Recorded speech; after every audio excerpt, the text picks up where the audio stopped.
안녕하세요. 준뱅커입니다. 오늘은 주택도시보증공사 공채를 진행해 볼 텐데요. 최근에는 주택금융공사 공채 필기, 부동산원 인턴 서류가 있었는데 이번에는 허그까지 주택 관련 기업이 정말 많이 뜨고 있네요. 저는 주택금융 관련 기업 두 곳에서 일해본 만큼 여러분들에게 더욱 신뢰 있는 도움을 드리고자 허그 공채까지 영상을 이렇게 찍게 되었습니다. 다음 자소서 쓰기 안내사항부터 먼저 보실까요? 허그는 교육사항을 학교 교육은 적지 말라고 되어 있네요. 적부인 만큼 세부사항에 더욱 주의하는 거 잊지 마세요. 그리고 경력사항 또한 인턴이나 정규직 경력만 적게 되어 있는 것도 볼 수 있네요. 자격사항은 증빙이 가능한 자격증을 적어주시고 다음 장에서는 한국사 자격증 우대사항도 알아보겠습니다. 한국사는 필기에 0.3%의 가산점이 있네요. 300점 만점이니 계산해보면 0.9점, 약 1점 우대사항이 있네요. 그러니 없으셔도 크게 걱정 마시고 한 문제 더 맞춘다는 생각으로 임하시면 되겠습니다. 단, 어학성적 적합 여부도 꼭 확인해 주세요. 다음은 이제 활동 상황에 대해 적는 방법을 알아보겠습니다. 결국 직무기술서와 같은 맥락이라 보시면 되겠는데요. 이천자에 만약 적부가 아니었다는 가정하에는 문장형으로 다 채우는 것을 추천드리지만 적부이므로 요약형으로 써주시고 역량면에서는 문장형으로 섞어 핵심 역량이 도출되기까지의 설명을 적어주시면 되겠습니다. 하지만 역량을 적을 때 팁을 하나 드리자면 소통 역량, 전문성 역량 등 이렇게 모호한 단어로 적지 말고 채용공고에 직무기술서라고 있습니다. 이 괄호 보이시죠? 이 괄호 안에 있는 단어를 활용하여 역량을 적어주시면 되겠습니다. 다음은 문항 1번입니다. 자신의 삶에 가장 큰 영향을 미친 인물이나 사건을 포함하여 본인의 성장 과정을 기술해달라고 써있네요. 소제목은 인물 또는 사건을 꾸며주는 수식어와 함께 핵심 키워드로 적어주세요. 그리고 우리가 말하고자 하는 터닝포인트를 먼저 두 가지 표현으로 적어주시고 이때 어릴 때 경험도 좋지만 20살 이후 있죠. 우리가 성인이 되고 나서 변화하게 된 점을 적어주시면 더욱 현실적이고 실질적으로 기업 지원 동기까지 연결시킬 수 있기 때문에 소재 선정에 있어 더욱 유리하다고 생각합니다. 인물과 사건의 구체적 서술도 좋지만 이 인물과 사건이 갑자기 나타난 것이 아닌 만큼 이들을 마주하기 전까지 내가 어떤 가치관과 목적과 삶의 방향이 있었는지를 꼭 적어주세요. 마지막으로 터닝포인트는 단기성의 변화가 아닌 지속성과 확장성이 담긴 행동으로 바뀌는 원동력인 만큼 더 나아가서 무슨 일을 했는지 꼭 적어주세요. 이는 곧 회사에서의 내 미래 모습까지 면접관님들께서 판단하시는 좋은 예시가 될 것입니다. 다음은 가장 어렵고 중요한 문항이죠. 회사를 선택하거나 지원할 때 본인이 가장 중요하게 생각하는 기준에 대해 작성하고 이 기준 충족하는 여러 회사 중에 왜 허그인지를 써달라고 써있네요.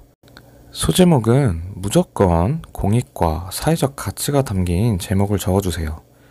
특히 주택금융과 관련된 소재를 통해 평소 관심 있었던 바를 나타내고 현황을 개선하고 행동이 담긴 관련 프로젝트나 취미를 적어주시면 좋겠습니다.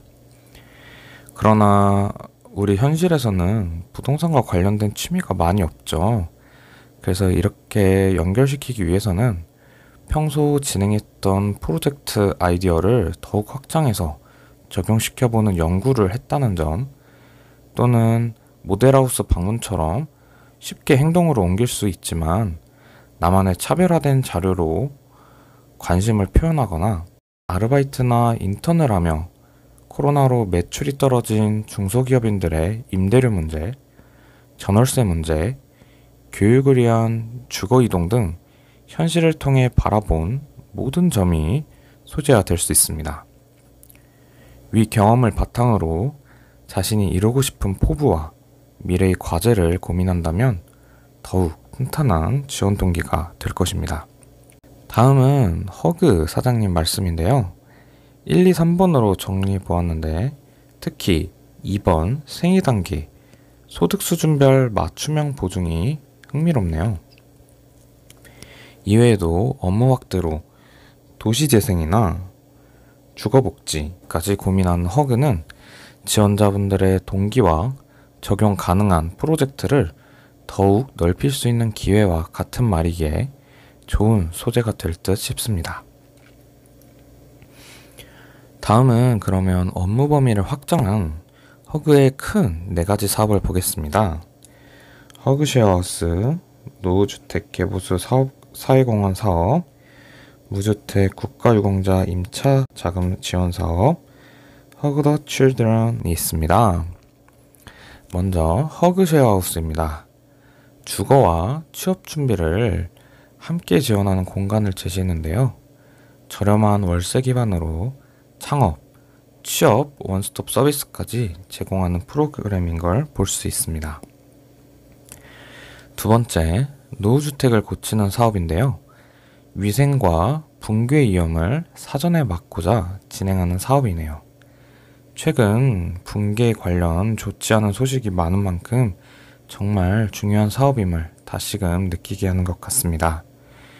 이외에도 국가유공자분들의 자활기반 마련 지원과 아동을 위한 주거복지를 통해 학대와 가정 해체로부터 올바른 성장을 할 수 있도록 돕는 역할까지 하고 있음을 볼 수 있습니다.